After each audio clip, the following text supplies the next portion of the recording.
Hindi ito hula o masamang pangitain, mas simboliko at konektado sa emosyon, isip at sitwasyon sa buhay. 1. Nanaginip ka sa loob ng panaginip?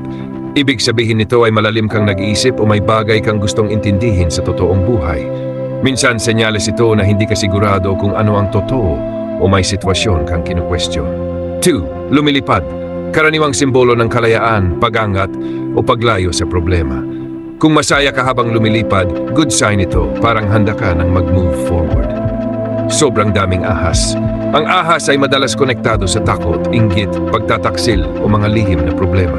Kapag marami, posibleng sabay-sabay mong nararamdaman ng stress o pressure mula sa paligid. 4. May humahabol sa iyo tapos bigla kang lumipad. Ibig sabihin nito ay iniwasan mo ang problema pero may kakayahan kang makaligtas o makaangat. Simbolo ito ng resilience. Kahit takot ka, may paraan kang makawala. Paulit-ulit na napapanaginipan ang nanay na pumanaw na at ibang kaluluwang kilala. Kadalasan ito ay pangungulila, pagmamahal o hindi patapos na emosyon.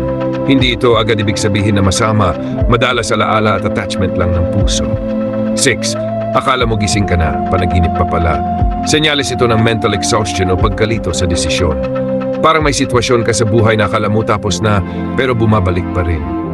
7. Napapanaginipan na nakaburo lang magulang. Hindi ito literal na kamatayan. Madalas simbolo ito ng takot mawalan, malaking pagbabago o paglipat ng responsibilidad. Nanghihisda. Simbolo ito ng paghahanap ng sagot, oportunidad o biyaya.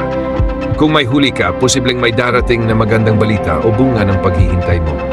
Paalala, ang panaginip ay madalas salamin ng isip at damdamin, hindi hula sa mangyayari.